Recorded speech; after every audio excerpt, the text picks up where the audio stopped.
Selamlar ve saygılar değerli Günas TV'nin izleyicileri. Akşamınız xeyir olsun. Bugün bilirsiniz ki bölgemizde özellikle de etrafımızda desek çok hızlı gelişmeler vardı.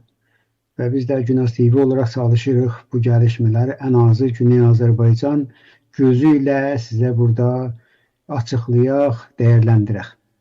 Bu sebeple aşağıdaki gördüğünüz kimin İsraili organların ifşa yani İsrail'de bir gazetenin ifşa ettiği, araştırma merkezinin bir Kanada'da da ifşa ettiğine göre İsrail tarafından saxta opozisyon biz adlandırırdık. Ama ister istemez dünyada İran'a yani rejime karşı bir opozisyon kimi təqdim olunan pəhləvicilərin haqqında bir ifşa olunacaq bir şeyler ortaya, senetler ortaya çıktı. Onların araştırmalı sonucuyla belli oldu ki birçok saxta, fake accountlarla yani atların xəbər saatları qoyublar, atlarına adam ünvanları qoyublar. Onların hamısı robotlar ilə, yəni yapay zeka ilə dəstəkli birçok şeyləri özləri yəni oradan bəyan edilə paylaşıblar və gündəmə taşıyıblar. Yəni pəhləviçilərin gündəmə taşımaq və onları bir dənə gerçək opozisyon kimi İran rejiminə sonrasına təqdim eləyəcək bir qüvvələr İsraildə bu fikri ortaya koymuş və son günlərdə də bu demək olar oyunbazlıq ifşa olmuşdu. Bu bir məsələdir ki, indi çalışacağıq ki, bu günləri bu proqramda mən və dəyərli dostum Məmməd bəy sizinlə bu məsələni burada açıqlayaq görək. Bunun detayları nədən ibarətdir, arxa pərdəsi nə olubdur, bu gəlişmələr, bu ifşalar hərəkətə, opozisyona, içəridəki demək olar teyfə ki, pəhləvicidirlər, hətta bizim Güney Azərbaycana nə təsir buraxa biləcəkdir, onları sizinlə burada müzakirə edəcək. Ancaq mən hələ dostum Məmməd bəy də bəlkə trafikə taxılıbdır, biraz yorulması vardı. Mən başqa bir başlıqları da sizinlə burada danışmaq istəyirəm, amma Məmməd bəy gəldiyində illa ki də demək olar bu ifşagəriyə, bu açıqlamaya illa qayıdacaq və bunun bütün detaylarını sizinlə danışacaq. Çünki bu olaylar birbaşa uzun zamanlı Günas TV'dən də danışılırdı ki, bizə saxtakarlıqla opozisyon, yani bu rejimdən sonraya da başka bizim başımıza bir oyun çıkarmaya çalışırlar və bu günləri bu ifşa olunan saxta accountlar vasitəsilə İsrail tərəfindən maliyyələşdirən, yəni İsrail devləti tərəfindən maliyyələşdirən demək olar oyunda biz bunun sübutunu yitirdik. Yəni bir zamanlar vardı, biz bunu təhlil edirdik ki, Güney Azərbaycanlı olaraq çalışırlar rejimdən sonra başka bir alternativ kimi, yani güclü alternativ kimi, milletin istediği kimi bunu bəziyələr və bizə təqdim edirlər və gerçəkdən də burada etiraf eləmək lazımdır ki, zaman zaman Güney Azərbaycanlıları deyil, amma istər-istəməz Güney Azərbaycan məsələsi ilə ilgili olan fikir demək olar məşğul edən Kuzeyli dostlarımız olsun, aydınlarımız olsun, Türkiye'den olsun, birçok siyasi gazetesiləri də məşğul etməyi başarmışlar. Biz oranın bəlkə də gerçəklərini çox yaxından bilirik, değerlendirə bilmişdik, amma deyirəm, birçoklarını bunlar məşğul edə bilmişlər ki, bəlkə də böyük bir gücdürlər. Heç yadımdan çıxmaz ki, hətta Azərbaycan tərəfindən mücahidin xalq, yəni xalq mücahidləri ilə görüşən adamlar vardı, hətta millət belə vəkilləri vardı.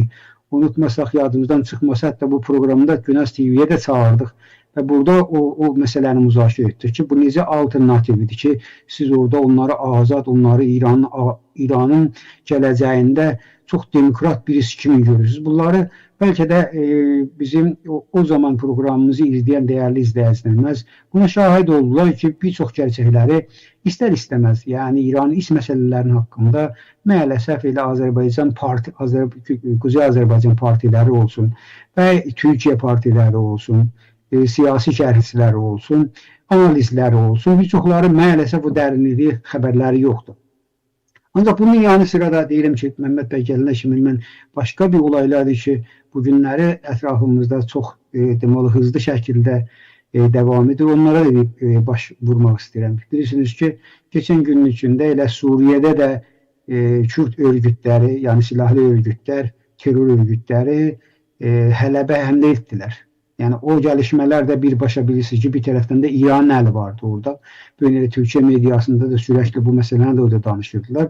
Amerika'nın da əli vardı, istekleri vardı. İsrail'in de istekleri vardı. İsrail'in demək olar onların üzerinden Türkiye'ye baskı yapmak da istəyir.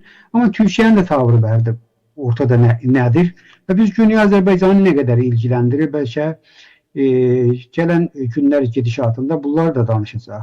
Ya eyni halda bir önemli gelişmede Həmədanda öğrencilerin yani bu Ali Sina hatırlasam yanlış hatırlamasam danışgahının öğrencilerinin itiraz aksiyalarına şahit olduk ki orada Irak'dan gelen öğrencileri yani burada bursiya kimi ne bileyim başka özleri gelip burada bursiya kazanıblar yoksa biz pulla gelipler. Biz onları dəqiq bilmirik ancak onlarda da bir protesto orada da bir çox cəmiyyət yığışdılar ve şuar verdi ki biz Irak'tan göndərilən öğrenciləri burada istəmirik. Bəzi mənbələrə də şahid oldum ki burada demək olar Həmədanda bir çox ailələrə, uşaqlarına, demək olar qızlarına yanlış davrandıqları, əxlaqdan uzaq bir davranışları da gündəmə çıxmışdı. Eyni dərəcədə bir çox yerdə də mən hətta Fars mediasında da gördüm bunları birbaşa Həşd Şəbi ilə nitələşdirən, yəni Həşd Şəbi nüvlərinin olduğu kimin qələmi aldıqlarını da gördük. Yəni bir çox təhlilləri də bu yöndə getdi. Biz daha öncə də bu da program yapmışdıq dəfələrlə. Eyni bağlantıyla, eyni doğrultuda biz onlara da şahid olduq ki, görürsünüz ki, burada yenə də Həşd Şəbinin ya bu nüvlər, bu örgütləri Cumhuriyet İslamının proksi gücləri artıq dışarıda əlləri yığışıbdır. Bu nüvləri istər Lübnandan, Irak'dan, Suriye'den toplayıb gətirib içəridə bunlar öğrenci adıyla gələcək etirazları bastırmaq üçün istər universitetlərdə olsun, istər xiyabanlarda olsun bunları işə alacaqdır. Və necə biz qabaq öncələrdə etiraz aksiyalarında elə Güney Azərbaycan özündə də Urmuc gölünün fəlakətinə olsun, o fitilə məsələsində olsun, biz onda özümüz gözümlə şahid oldum. Mən şəxsi özüm şahid oldum ki, Lübnandan gəlmiş hətta nə Farsça, nə Türkçə, heç bir dildə bilmirlər. Ərəbcə bilən Lübnandan gətirən nüvlərdir ki, Batumla insanların da qoyadıyla başından vuruldu. Bu da bir başqa bir gəlişmədir ki, bizim demək olar Güney Azərbaycanı çox ilgiləndirəndir və İran içindəki bir olaydı və yeni deyirəm, bunun bizim bu İran-Irak savaşında gələn kütlər ilə də ilgili onun bağlamında təhlil edib, onun üstündə haqqında daha geniş danışmamız gereken məsələlərdən də biri də o ola bilərdi. Amma yenə də bu gəlişmələrin bir başqa başlığı da Türk Devleti Təşkilatının bu günləri Qələbədə zirvə yaptığı məsələsiydi ki, orada Sayın Erdoğan'ın mən canlı yayında onun danışıqlarına diqqət yetirdim. Orada alfabeti ilə neçədən kitabın yayınladığının söhbəti ortaya çıxmışdı. Bilirsiniz ki, ortaq alfabetdə artıq bir neçə dənə hərf daha izafələşibdir. Yəni Türkiyə türkçəsi ilə qiyasıya desək ki, ə vardı, q vardı, x vardı, bir də i vardı. Yəni uzatılmış i şəklində. Yəni daha da gəlişmiş alfabetin haqqında söhbət olundu. Sonra Birləşmiş Millətlər Təşkilatının yetərsiz qaldığı və Türk Dövləti Təşkilatının daha güclü hala gəlməsini vurğuladı. Bu çox önəmli idi. Məncə bir dənə Türkiyənin siyasətində bir geri dönüş, Türk dünyasına geri dönüş nöqtəsidir. Son zamanlarda bir neçə ilin içində bəlkə Türk dünyasına ayaqda tutan yeganə məmləkət Azərbaycan idi. Yəni Sayın İlham Əliyev tək başına elə bu bizim ailəmizdir, biz Türk dünyasına aidıq demək sözü birbaşa biz bu projeni yerə bırakmayacağıq anlamına da gəldi. Bir çoxlarda mesaj oldu bəlkə də. Onun üçün mən Türkiyənin də bu yeniden daha qərarlı şəkildə bu Türk Devleti Təşkilatına geri dönməsi elə biz Güney Azərbaycanlıları da sevindirdi. Çünki biz bilirik ki, Türk dünyasını biz də Güney Azərbaycan olaraq da devletimiz hələ indi olmasa da gələcəkdə həm devletimiz həm özümüz Türk dünyasının ən geopolitik nöqtəsini təşkil veririk. Türk dünyasının altın körpüsü Güney Azərbaycan'da. Onun üçün də bizim də kədərimiz, bizim də gələcəyimiz, bizim də demək olar bütün istəklərimiz o dünyanın bərpasında gerçəkləşir deyə düşünürəm. O səbəbdən bu da bir gəlişmədir. Ancaq dönək bu üç dənə başqa başlığı da sizinlə danışdım. Ancaq qeydək bu Pəhləviçilərin bu qədər reklam etdiyi məsələyə. Və mən öz tərəfindən hələ Məmməd bəy gəldiyini mən xəbərini duymamışam, eşitməmişəm. Ancaq o gələnə kimi öz fikrimi deyim ki, ən azı bu xəbər Pəhləviçilərin içində nə təsir buraxa bildi? Özümə sual verim, özüm cavabını da verim. O da bu ki, mən sosial mediada, illaşda X-də çox fəal olduğumda, orada çox siyasi məsələlər danışılır və bir çox yetkili insanlar, istər bütün dünyadan orada hazırdılar, onların səhifələri, rəsmi səhifələri vardı. O səbəbdən o məcranı çox bu siyasi məsələlər, diplomatik məsələlərdə çox yetərli görürəm və çox da o məcradan danışıram. Yəni bəlkə də başqa platformlarda, yəni sosial media platformlarında da bu bəhslər bəlkə də çox daha geniş keçir. Ancaq mən orada araşdırdığım və analiz etdiyim sonuc bunu göstərir ki, Pəhləviçilər böyük bir yenilgiyə, yəni yenədən də böyük bir yenilgiyə uğrayıblar. Öz işlərində 5-10 kişi də olsaydılar, nə bilim, Pəhləvinin pulları ilə, o zaman İrandan oğurlayıb aparan pulları ilə yenə də bəzi orqanizə olub, bəzi konferanslar, toplantılar filanlar qura biləcək nöqtəyə gəlirdə çıxdı 5-10 kişi və biz son zamanlarda da gördük, günü-gündən azalmaya yönəlik getdi və ən son bir çağırışda, Pəhləviçilərin çağırışında belə deyə bilirmiş, yapıyalnız qaldı. Artıq o fake accountlar, ya saxta hesablar da belə bunların imdadına çata bilmədi. Özlərində öz işlərində etiraf edirlər ki, bir adam vardı, həmən imza toplayırdılar, bəlkə dəyərli izləyiciləri xatırlayırlar, imza toplayırdılar, biz vəkalət veririk dediklərini. İndi onların öz etirafları ortaya çıxır, özləri aralarında, yəni Pəhləviçilikdən vazgeçib və utanc duyan adamların özləri bəzi bir vaqiətləri, gerçəkləri ortaya qoyurlar. Biz orada görürük ki, bir çoxları özləri etiraf edirlər ki, biz məsələn o Karzar adını qoyurlar, FASSA adıdır, yəni imza toplamaq kampaniyası. Özləri etiraf edirlər ki, məsələn biri özü etiraf eləmiş ki, mən 11-12 dəfə orada imza vurmağa çalışdım, yəni 11 kərə imza vurdum. Yəni özü nişan verir ki, bəs bunların imza topladıqları da hamısı saxtakardır. Hətta öz işlərində özləri çaba göstərdiklərini özləri belə etiraf halına gəlibdir. Bunu niyə deyirəm? Bu nöqtədən deyirəm ki, demək ki, Pəhləviçilərin öz içində az adamı da olsaydı, o adamlarda bu ifşa olunan məsələlər, sənədlər ya araşdırma sonucunda özləri bu nöqtəyə yetirdi ki, artıq və demək ki, oyun pozulubdur. Pəhləviçilik deyə bir şey yoxdur.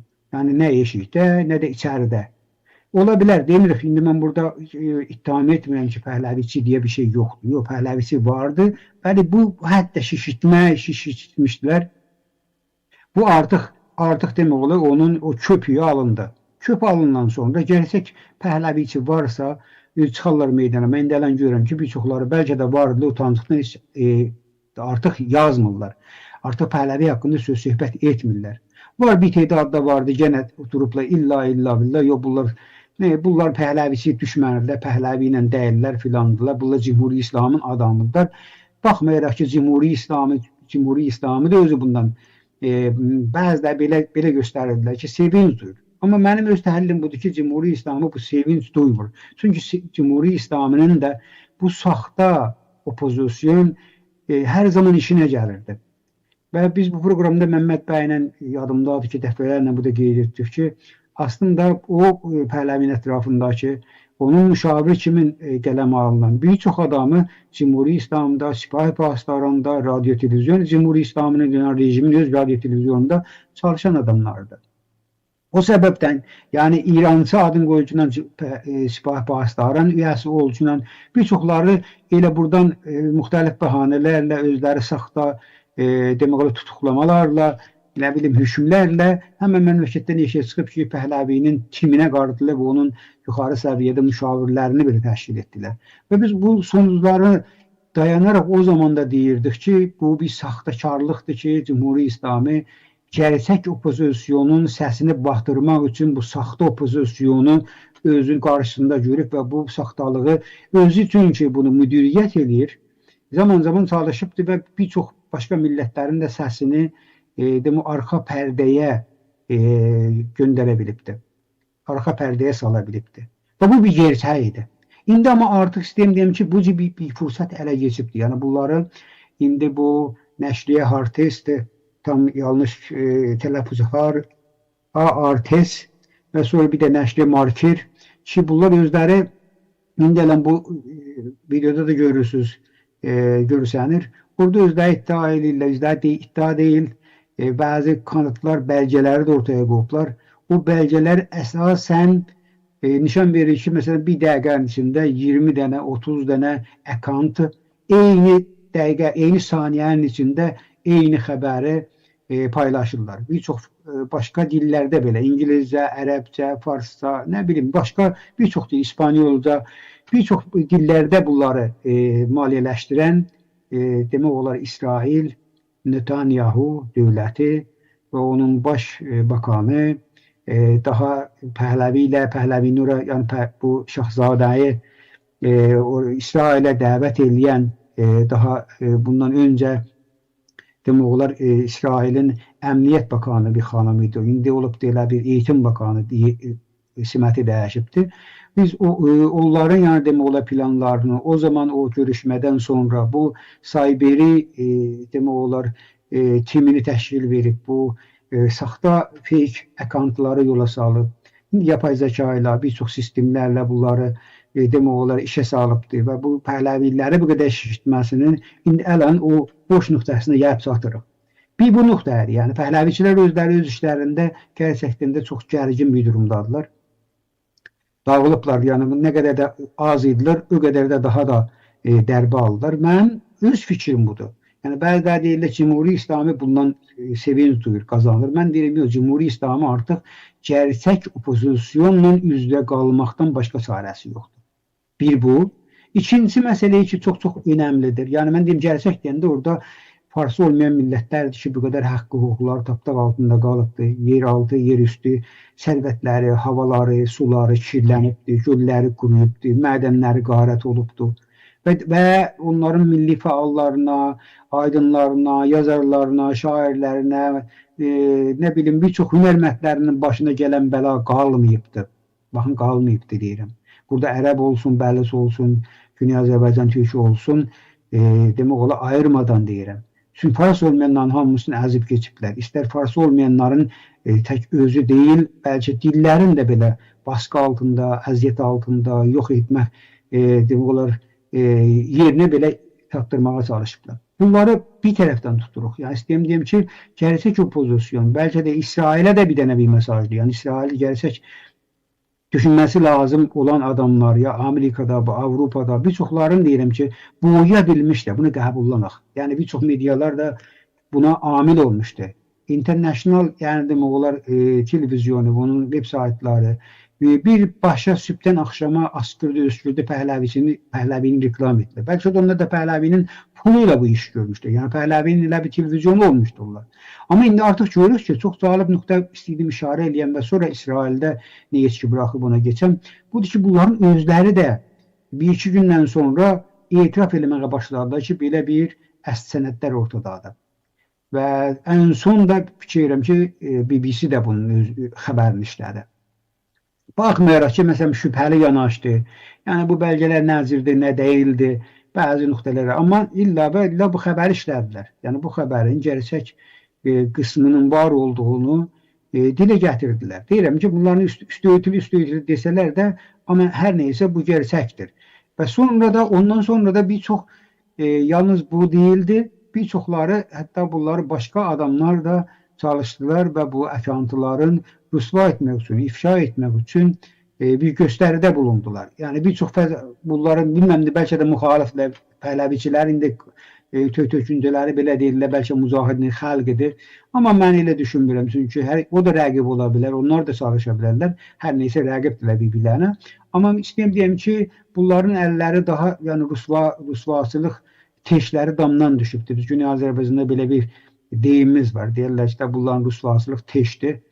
Ya demək olar qabı damdan düşüb şaqqıldayıb, yəni səsi hər yerə gedibdir. İndi bunun İsrailə və Avropaya, Amerikaya ki, bu qədər pompa eləmişlər, bu bətər opozisyondur, arxasında millət vardı, gücü vardı, nə bilim, akademisyen adamlar vardı. İndi bu boş olduğu taqqıldısa hər yerə getdi çatdı. Gerçekten de bugün İsrail diyelim İsrail bir başta İsrail. Çünkü İsrail her neyse Avrupa'nın, Amerika'nın arkasında tutup ve İran'a karşı onları organize eləyibdir. Bunu qəbul eləməmiz lazımdır. İndi İsrail dediğimdə bəlkə bir çoxlarının nəzərinə belə gəlir. İsrail dediyimdə elə İsrail oradakı o indiki Filistin torpaqlarına çökmüş o İsraildən söhbət edirəm. Yox. Mənim gerçək dilə gətirdiyim İsrail o deyil. İsrail ki Amerikanı da ələ geçiribdir. İsrail ki Avropaya da meydan oxuyur. Mən o İsraildən, yəni Yahudi lobisindən, pulundan, sirvətindən, gücündən, siyasətindən söhbət edirəm. Ki Amerikanın deməli Pentagonda belə böyük simətləri onlar təşkil veriblər. Yoxsa buradakı İsraili ki qətlam eləyib bu başqa məsələdir. Mən burada söz konusu ondan söhbət edirəm. Necə oldu Mehmet bəy? Gəldi mi? Mehmet bəy xoş gördük. Bəni tək başına bırakmışdım mən də. Sağ olun. Mən üzr istəyirəm ki, yetişdiyim üçün. Buyurun. Yox, nə demək? Mən də sən yox idin, biraz bəzi başlıqları bu da aldım. Bir tərəfdən də bu ifşa ki olunmuşdu. Bu nəşriyyənin araşdırmaları heç ortaya çıxmışdı. Bu saxta əkantılar və bunu İsrail dövləti demək olar maliyyələşdiribdi. Bu nöqtəyə gətirib çıxıb. Cəlb budur ki, İsrail ilə bir dənə də nəşriyyəsi bunu ifşa edibdi. Bəlkə də müxalif nəşriyyə kimin ola bilər? Mən bildiyim qədərlə Netanyahu. Mən burada danışdım, mən bilirəm ki, sən mənim danışıqlarımı eşitməyibsən, ancaq sənin təhlilin nədir? Yəni əslində bu necə ortaya çıxdı bir məsələdir Mehmet bəy. Ondan sonra da illa ki bu suala cavab verəsin. Mən danışdım, amma illa sizin də fikrinizi istəyirəm ki, bunun etkisi yəni gerçəkdən də həm şahsılara eşikdə, həm şahsılara içəridə. Etkisi nələr oldu? Bunu necə izah eləmək olar, danışmaq olar? Buyurun. Məsud bəy, sizi, hörmətli izləyicilərimizi və yayın otağında çalışan dostlarımızı salamlayıram və bir daha gec qaldığım üçün üzr istəyirəm. Baxın, maraqlıdır. Bəzi söhbətləri çox şükür ki, televizyonda bizim danışdığımız sözlər arşivdə vardılar və izləyicilər gedib tapıb və onları yenidən də izləyə bilərlər. Neçə ildir biz bu söhbətləri eləyirik ki, bu adamın, yəni Riza Pəhləvinin paygah ictimaisi yoxdur. Toplumsal dabana sahib deyil İranda, yəni belə istəyim. Bunu heç farslar özləri qəbul eləmirlər. Neçə zamandır biz bu söhbətləri burada dilə gətirmişik. İranda bu mod səvari deyirlər da, elə bir dalğa görür, bir ləpə görür quzey şivəsində desəm, mən də fürsətli bir özümü ortaya atım, bəlkə bir daşdır, atıram tutdu kimi və hər zaman da bu meydana gəlibdir, ittifaqən tərs təpki veribdir, nəticə yəni əks olubdur. İndi bu quzarışın ortaya çıxması bir əldən bizim bu 1-2 ilin içində, hətta 3 ilin içində dediyimiz sözlərin təyididir. Ki, Riza Pəhləvi, bu sanal dünyada biz bunları çox güclü görürük və bu bəzilərini aldata bilir. Hətta Güney Azərbaycanlı bəzi vətəndaşlarımızı, bəzi Güney Azərbaycanlı türkləri də aldata bilir və zaman-zaman da bunu görürdük. Ki, güya Pəhləvinin bu qədər tərəfdarı vardır.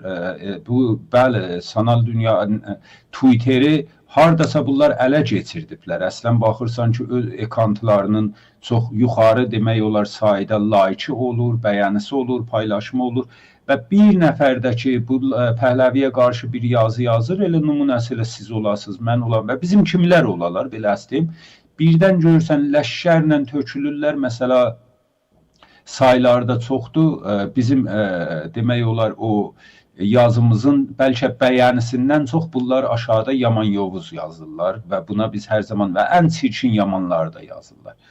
Və indi bu Haaretz və əlbəttə başqa bir ölkənin də bir nəşriyyəsi, bəlkə Məsud bəy siz işarə elədiniz, sanıram Avstraliyadan idi. Bəli, quzarışlar veriblər və müşəxəs eləyiblər ki, İsrailin demək olar, bu işdə əli var idi, Sayperi, ərteş ya Sayperi bir ordu təşkil veribdir Riza Pəhləvini bold eləmək üçün. Əslində Riza Pəhləviyi bold eləmək, Məsud bəy, mən başdan sizin sualınız çox əhəmiyyətlidir. Bəli, mən də icazənizlə bir ilk, çünki sizin söhbətlərinizi eşitmədim. Təkrarı dostlar, hörmətli izləyicilərimizdən üzr istəyirəm. İlk bir müqəddəmə olaraq, mən də bir giriş olaraq bəzi zatları əhəmiyyətli bildim. Bunları deyim, sualınız çox əhəmiyyətlidir. Əgər bu danışıqda da olmasa, təbii ki, ikinci danışıqda ona hətmən cavab verməmiz lazımdır.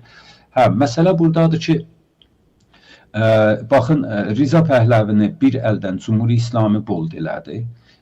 Bəlkə sizin söhbətlərinizdə olub, ya bunda danışa bilərik, qabaqcalarda danışdıq. Səbəb, baxın, hər iqtidar, hər bir iqtidar dünyada, özəlliklə totaliter sistemlərdə olan iqtidarlar çalışarlar ki, opozisiyonu özləri təşkil versinlər. Xamneyinin məşhur sözünü unutmayaq ki, deyir, mən bir zaman Məhəmməd Xatəmi gəldi mənim yanıma, dedi ki, biz də səni çox sevirik, amma bu sağçılar ya usulgəralar istirlər vanımud eləyələr, fəqət onlar sənin tərəfdarınlar. Deyir, mən getdim Xatəmiyə, dedim ki, əgər bu ölkədə bir dənə çəp olmasaydı, bu cinayət çəpki deyilir və güya islah tələb, mən özüm elə bir zadı təşkil verərdim. Bu, Xamneyinin öz səsi ilə videosu hər yanda vardı. Baxın, bu normaldır. Dünyanın hər yerində normaldır. Özəlliklə totaliter sistemlərdə ki, çalışarlar, öz opozisyonlarını özləri təşkil verərlər. Və İranda, baxın, qorxmadığı bir yeri böyütməyə heç tərdid eləməz. İran bilir ki, Riza Pəhləvi İranın demək olar zadı ola bilməz, alternativi ola bilməz. Onun üçün son zamanlarda Riza Pəhləvi bold eləməyə çalışdı. Hətta zamanında burada elə danışdıq, dedik ki, Xamneyi birdən-birə durub gəlib məsələ, Pəhləvi məsələsini bold eləməzdi danışığında və durdu ilk dəfə olaraq opozisyonda söz açdığında Pəhləvi məsələsini bold elədi. Haradasa 2 ay bundan qabaq macərasıdır, ay yarım bundan qabaq macərasıdır. Yəni, bu neçə il bundan qabaq başlanan bir proje, bir əldən Cumhuri İslamın xeyrinə işləyir bu proje. Çünki Cumhuri İslamı görür ki, hər yerdə Riza Pəhləvi gəlir, cəmaət orada qaçır, keçir, oturur evində. Görürdür ki, bunun nəticəsi yoxdur. O bir əldən baxdı, gördü ki, elə həman 12 günlük İsrail və İran məsələsində adını savaş qoyaq, məsələ qoyaq. Riza Pəhləvi yeri göyü dağıtdı, cəmaəti xiyavanlara çağırdı, heç kəs əslən vecinə saymadı. Təbiidir ki, Xamneyinin belə bir opozisyondan xoş gələcəkdir. Yaxşı, o bir əldən də İsrail. Baxın, unutmayaq ki, Pəhləvini gündəmə gətirmək Mənoto ilə başlandı. Mənoto televizyonu ilə başlandı və ondan sonra bunlar imkanlar tapdılar, bəzi televizyonları bir növ ələ keçirdilər, o cümlədən İran İnternaşnalı, özəlliklə o zamandan ki, İran İnternaşnalın büdcəsi İsrail tərəfindən maliyyələşməyə başladı. Çünki əvvəlcə Ərəbistan tərəfindən maliyyələşirdi. O zamandan ki, İsrail tərəfindən maliyyələşməyə başladı, biz baxdıq, gördük ki, Riza Pəhləvi İran İnternaşnalı əlinə alıbdır. Yəni, ələnən Riza Pəhləvinin təbliğatı gedir orada. Baxın, bunları yan-yana qoyaq. Amma bir sözlər, mən yadımdadır, qabaqcalar bu televizyonda da dedim, 2 dənə söz dedim. Hətta yadımdadır, birində Əhməd bəy Obalı ilə bərabər proqramdaydıq. Bətər də xoşuna getmişdi bu cümlə. Bir bu ki, deyərlər, su quyunun özündən coşa, bu quyuya nə qədər su töksələr, bu quyudan bir fayda olmayacaq, mucizə olmayacaq. Çünki bu quyuda bir su yoxdur, bu quyu özü quraqlıqdır ki, Riza Pəhləvi, yəni baxçına, özündə bir zat yoxdur, sən bunu nə qədər də şişirtsən, içi boşdur onun üçün. İkinci məsələ, burada qeydirəm elə sizin o sualınıza yerinə düşdü. Mən o zaman Əhməd bəylə olan proqramda dedim, deyərlər ki, Zətdə o boş əsləhə, dolu əsləhədən 1 nəfər qorxar, boş əsləhədən 2 nəfər qorxar. Yəni, boş əsləhə sən birinin üstünə tutsan, həm qarşındakı adam qorxur, həm sən özün qorxusan. Çünki o əgər ciddiyə almasa və bir təpki versə, sən özün bilirsən ki, bunun içində fişək yoxdur və boşdur. Riza Pəhləvi dəqiqən o boş əsləhədir. Boş əsləhədir ki, Riza Pəhləvini həm bəzi demək olar o qorxaq müxalifləri qorxurlar bundan. Qorxaq müxalifləri, Güney Azərbaycan Milli Hərəkatı büyünəcən onu ciddiyə almayıbdır. Amma öz ətrafındakılar daha çox qorxurlar. Onun üçündür ki, ən kiçik belə demək olar nəqdi hələ sən bizləri boş verməz. öz içlərindəki ən kiçik nəqdləri qəbul edə bilmirlər. Ötcə Kəllaşı vardı Ərdəbildən, durdu getdi, orada şahçı oldu. Burada inqilabçı idi, durdu getdi orada şahçı oldu və girdi bunun qoltuğuna. Hər gün bunların televizyonlarında, hər gün bunu bir ustad kimi gətirdilər, təqdim elədilər. Bir dənə balaca Münih konfransı nə idi? Balaca bir intiqad eləmişdi. Çox balaca bir intiqad eləmişdi. Siz baxın elə həman Pəhləvinin ətrafındakılar və Pəhləvi özü onu anfalo elədi. Yaxşı, və Pəhləvinin ətrafındakılar nə həcmələr elədi? Özlərindən olana. Çün nədən bu həcmələr var? Bunlar hamıdan yaxşı bu silahın boş olduğunu hamıdan yaxşı bilirlər. Hamısı bilir ki, Pəhləvidə nə o karizma var, bax, nə o karizma var, nə o bilgi var, nə o müdiriyyət var. Bir adam ki, büyünəcən bir baqqal dükanını idarə eləməyibdir. Bunu farslar özləri deyirlər. Bir adam ki, büyünəcən heç bir işdə, məsləkdə və işdə çalışmayıbdır. Yəni, bu sadəcə anasından aldığı pulu xərcləyibdir, aldığı fonduları xərcləyibdir. Boşqab satırlar, bilirsən də, bir dənə şam mərasimi qoyurlar, yeməyin biri $250, gəlin burada, o pullarla bu ağa gəzəcəkdir və dolunacaqdır, yaxşı. Və dəli adamlar da çoxdular ki, sırf bu ki, biz getdik, fərəhlə oturduq, bir restoranda qəza yedik və bu boşqabları alırlar. Yəni, bu yeməkləri gedirlər, yeyirlər orada və pullar Riza Pəhləvinin cibinə də olur ki, getsinlər yeri gəlsin. Hələ başqa ölkələrin birbaşa verdiyi yardımları mən qoyuram qırağa. Onun üçün danışığım biraz uzun oldu. Sizin o sualınızın cavabı qısa olaraq mən belə verdim ki, onların özləri belə bu hadisənin bir cür mətrəh olunmasına biz, beləsdir, bizdən daha çox ciddiyə alıblar bu məsələni. Çünki özləri yaxşı bilirlər ki, Pəhləvinin arxasında olan yoxdur. O bir nəfər qəşəng yazmışdı. Yazmışdı, indi Sayberi ordu töküləcəklər bura, Yaman Yavuz deyərək sabit eləyərlər ki, Sayberi dəyərlər. Buyurun.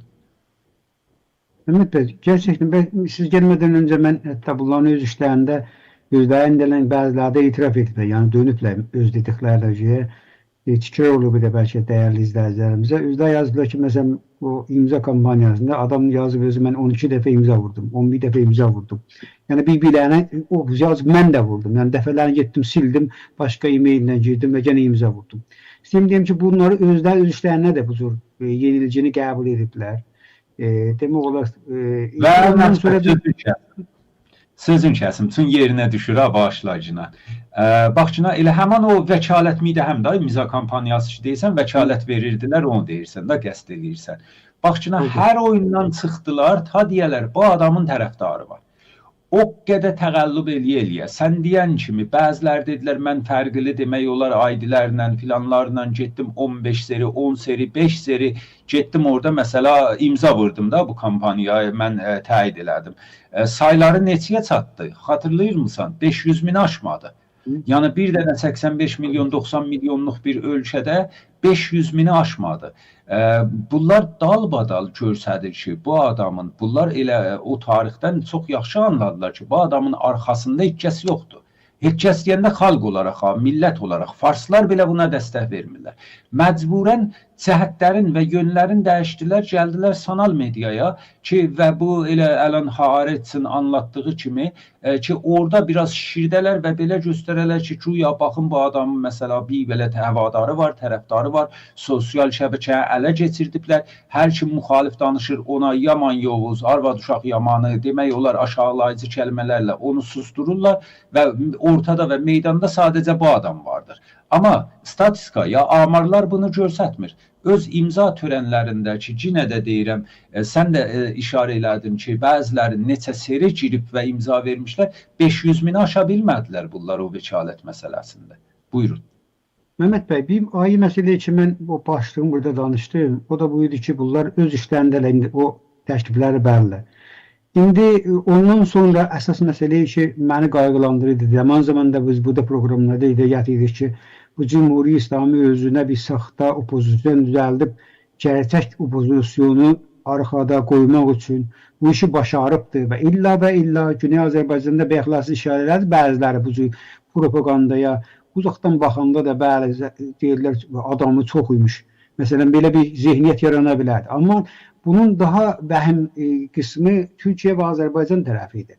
Yəni heç yadımızdan çıxmaz ki, müzahirənin xalqı yeganə alternativ, demokrat bir alternativ kimi sunanlar da var idi. Baxmayaraq ki, Azərbaycanda elə gələcək. Azərbaycan canımız, ciyərimiz Azərbaycanda da elə. Bunları oraya qonaq çağırıb, oranı dolandıranlarda o zaman nə qədər reklam olundu ki. Güya Azərbaycanın da tüyləri də bu pəhləvicilər istəyirlər. Amma biz bu gerçəyi bilirdik da.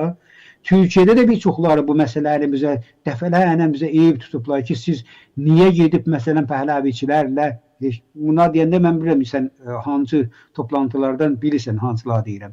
Niyə gedib bu fars opozisiyonu ilə illa ki pəhləviçilərlə, illa müzahirənin xalq ilə, baxmayaraq müzahirənin xalq ilə bizim bəzi təşkilatlarımız qol boyun olduqlarını da biz gördük.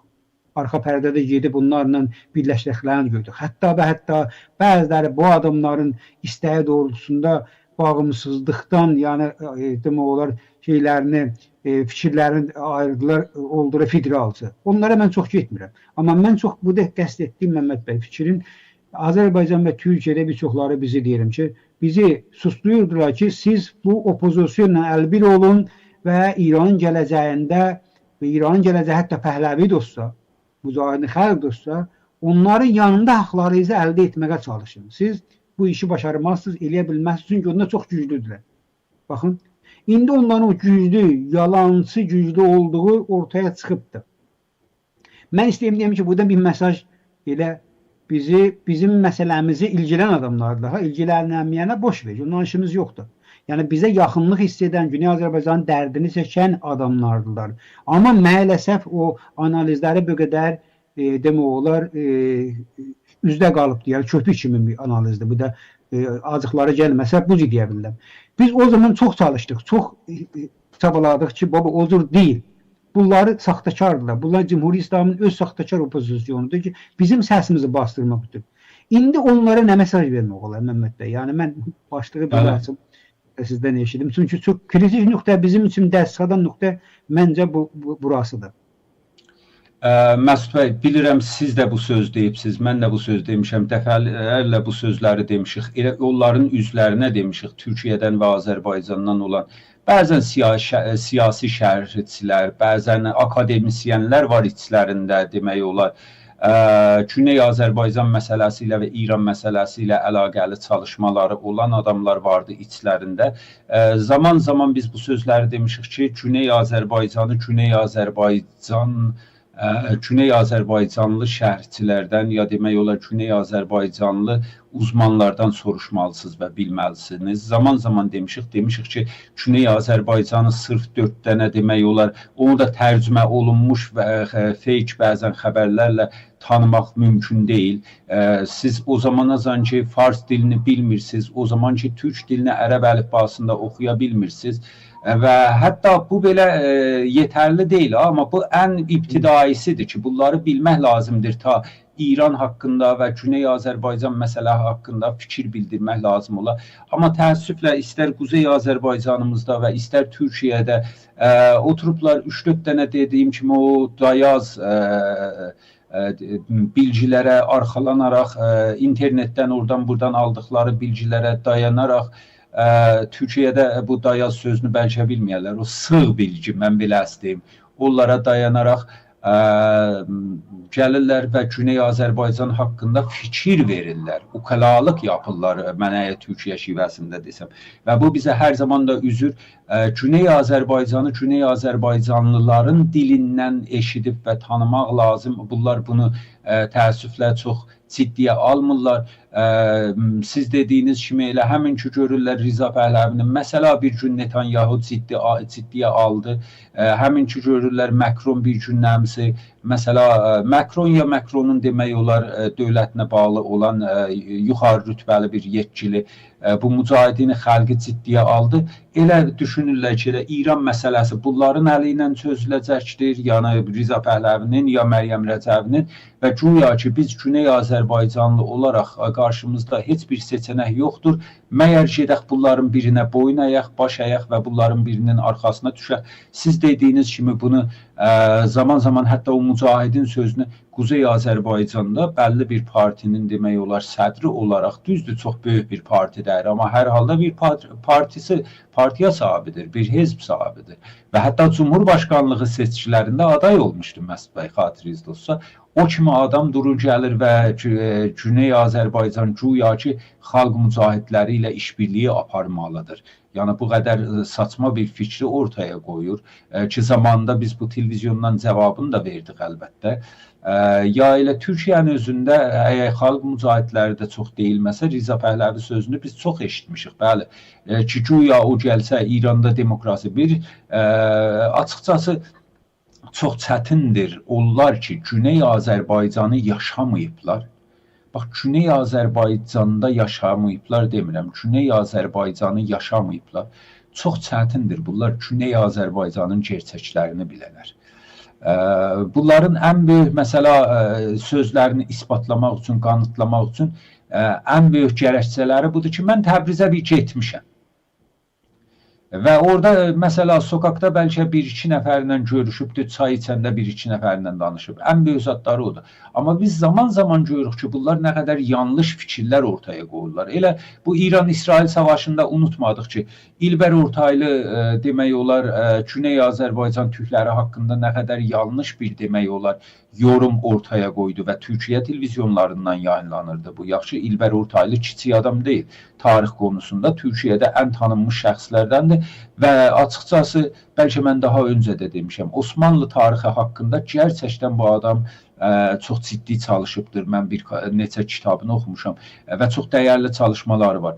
Amma İran məsələ haqqında mən bu televizyondan da səslənirəm. Mənim arzularımın biri budur ki, bir gün elə bu hoca ilə bir proqramda ola bilək və bu üçün görmüşəm. Başqa proqramlarda bunun o İran məsələləri haqqında, Türkiyə proqramlarında bunun fikirlərini çalışa çəkənlər olubdur. Bunu demək olar intiqad eləmək istəyiblər. Amma üçün o aparıcılar özləri də İran məsələsi və Fars dili və Fars tarixi haqqında yetərincə bilgi sahibi deyildilər. Bu məsələ onların fikirlərini öz nəzərində çürütmək ya rədd eləməyi başarıbdır. Amma mənim ən böyük arzularımdan biri budur ki, bir gün ola bununla danışaq. İran tarixi haqqında elə fərq eləmir, Ferdowsidən tutdu və İranın gündəmi haqqında. Çünki bu adam İranın gündəmini də yanlış bilir və Türkiyə televizyonlarında yanlış səsləndirir İran gündəmini. Güney Azərbaycan türkləri haqqında da yanlış bilgilər verirlər.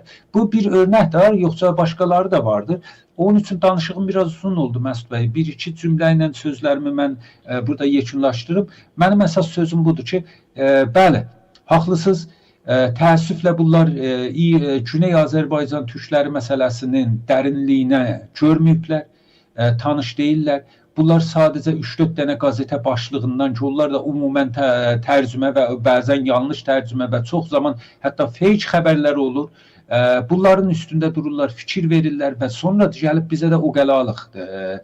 Bizə də yol göstərməyə hələ çalışırlar ki, güya Güney Azərbaycan türklüyü bilmir nə iş görəcəkdir. Bunlar daha yaxşı bilirlər ki, Güney Azərbaycan türklüyü, məsələ bir gün yollurlar bizi Rəcəvilərin demək olar qoltuğunun altına, bir gün nəmiz Pəhləvinin, bir gün o birinin, bir gün bu birinin. Buyur. Maalesef yani bizim en acıyan noktamız da Mehmet Bey oradır. Yani bizim indi düşmənimiz kimdir, onu yaxşı bilirik. Amma dostlarımız və qardaşlarımız bu gerçəklərdən dərs almırlar, bilgisidirlər, bilgi peşində deyirlər. Bu bir dənə çox azı bir gerçəkdir. Hətta və burada mən öz şəxsi fikrimdir burada oraya qoyam. Hətta qiyaslasaq ki, bizim haqqımızda bu günləri Türkiyə daha net, yəni bu bilgilərə sahibdir. Bu qədər bilgi, kirli bilgilərin içində bəyəxla aşağı elədiyimiz qədərilə də, yoxsa Azərbaycan, mən öz şəxsi fikrimdir. Bəlkə Məhəmməd bəy, sən də bir fikrimlərini deyə bilərsən, bunu sən necə düşünürsən. Mənim nəzərimə gənə Türkiyə Azərbaycandan qabaqdır. Yəni Türkiyə, Güney Azərbaycan haqqında bilgisi can ciyər Azərbaycanımızdan daha çoxdur. Görünə bir dənə də bəlkə də haşiyə kimin qələm alına. Mən özüm bir dənə Urmu gölünün haqqında, Urmu gölünün çöl olduğu haqqında duyğulu bir şeirə rastlaşdım və Facebook hesabımda da ona bir şey yazdım, tənqid yazdım ki, bizim bilgilərimiz məhəsəb bu qədərdir. Mehmet Bey, o şiirin bir misrasının ilk misrası belədir. Balıqlı bir göldür Urmu. Balıqlı bir göldür Urmu. Dikkat edin.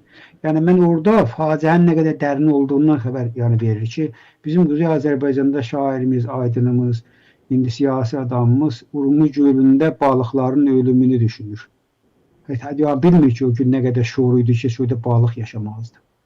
Onun üçün bizim haqqımızda bilgilər maalesef bu qədərdir. Yəni dərddaşlarında da onlar bizimlə dərdləşirlər. Yəni Urmu gölü haqqında şiir yazırlar, amma bizim bu yaramızı sanki elə bir təzələnən bir şeydə duz basılır ki, bizim qardaşlarımız Urmu gölündə balıqların ölümünə narahatdılar.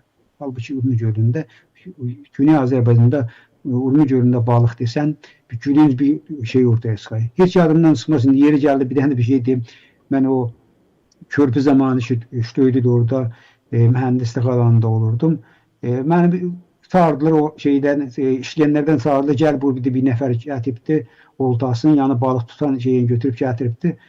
Şirmanşahdan birisi idi. Onunla o qədər güldük ki, bu adam gəlmişdi Urmu gölündən balıq tutsun və bizim hamımızda qaqaha çəkib, qardaş burada balıq olmuyor, Artemiyədən heç tutanmazsan. Adam da bilmirdi. Adamı da elə bir Təbrizdə demişdi, geçin oradan balıq tuta bilərsən. Adamı yollamışdı oraya. İndi o dərdi, o adamın bilgisizliği yadıma düşdü. Bir tərəfdən də bizim haqqımızda bilgilər elə maalesef dediyim şiir haqqındadır. Yəni bizim haqqımızda bilgilər Azərbaycanda və Türkiyədə çox-çox az və olduğu qədərində bir çoxları maalesef kirli, yanlış bilgilərdir. Və biz bundan qurtulmayınca bizim qardaşlığımız, dostluğumuz, soydaşlığımız, türklüyümüz məncə inşa edilməyəcəkdir. Bu bizim də öhdəliyimizə düşür. Amma bizim qardaşlarımızın da öhdəliyində bir çox gərəkən, görəcə biləcək işlər vardır deyə düşünürəm. Məhəmməd bəy, son bir iş cümlərinə fikirəm, son vaxtlarımızı qutulur. Buyurun. Təşəkkür edirəm Məsud bəy, tam olaraq sizə qatılıram. Zaman-zaman burada demişik və zaman-zaman sadəcə televizyon deyil, mən bilirəm siz də, mən də toplantılarda, konferanslarda, üzlərinə də demişik elə, bunların bir çoxu ilə yaxından da görüşmüşük. Bəziləri ilə görüşə bilməsək də, məsələn İlber Ortaylı ilə görüşə bilməsək də, başqaları ilə üz-üzə də görüşmüşük Büyünəcən və zaman-zaman üzlərinə də demişik ki, Güney Azərbaycana fikir verməkdənsə Güney Azərbaycanı tanımaq lazımdır ilk əvvəl və Güney Azərbaycanı da Güney Azərbaycanlıların dilindən tanımanız lazımdır. Fars mediasından yapılan tərcümələrin üstündən yox. Yəni sırf Fars mediası bizzat yayır və sonra götürülə bir neçə gün bundan əvvəl Quzeyli bir jurnalist məni aradı. Heç məndən də soruşmadan ki, sənin vaxtın var, yox, elə bir cür dalbadal sual soruşur. Bir məsələ haqqında məndən sual soruşurdu və mən dedikcə deyirdi, axı filan xəbər ajansı belə yazıbdır. Dedim, sənin müşkülün budur ki, bir kərə filan xəbər ajansını tanımırsan. İkinci, o adamın ki, adını deyirsən, o adamın siyasi fikirlərini bilmirsən və fikir eləyirsən, o adam bu sözü ortaya qoya bilər. Elə laf biləsə, dedim, amma sən o adamı deyəndə, mən o adamın 30 il bundan əvvəldən Büyünəcən nə işlər görübdü bilirəm. Onun üçün deyirəm ki, bu xəbər belə ajans tərəfindən yayınlansa da fake xəbərdir. Çünki bu adamın düşüncələrinə aykırıdır. Bu adam o sözü deyə bilməz. Sən o adamın adının yerinə başqa bir adamın adını desəydin, sonra elə həman xəbər ajansının adını desəydin, deyərdim, ola bilər, bu adam belə bir söz danışa bilər. Baxın, belə bir məsələlər olur. Bir dənə Fars xəbər ajansından götürüb Google-da tərcümə yapırlar, elə bilirlər ki, İranı tanıdılar, elə bilirlər ki, Güney Azərbaycanı tanıdılar və bu müşkül ortaya gəlir. Hər zaman burada demişik, son cümlə olaraq yenə də deyirəm, o zamanacan ki, Güney Azərbaycan Araşdırmalar Mərkəzi yaranmıyor və o zamanacan ki, bu Güney Azərbaycan Araşdırmalar Mərkəzi rəsmiyyətə tanınmıyor və o zamanlarcan ki, bizim Quzeyli və Türkiyəli qardaşlarımız, canciyərlərimiz Güney Azərbaycanı elə bir mərkəzin dilindən ki, Güneylilər orayı dolandırırlar və Güneylilər o araşdırmaları aparırlar. O zamanacan ki, Güneyi oradan tanımayalar, elə bu vəziyyət necə ki vardır, belə də davam eləyəcəkdir. Çünki o qədər kirli bilgilər vardılar, yanlış bilgilər vardılar ki, normalda elə hər kəsi eləyə bilər, şübhəyə sala və hər kəsi eləyə bilər, bir cür xətalara demək olar sala. Buyur.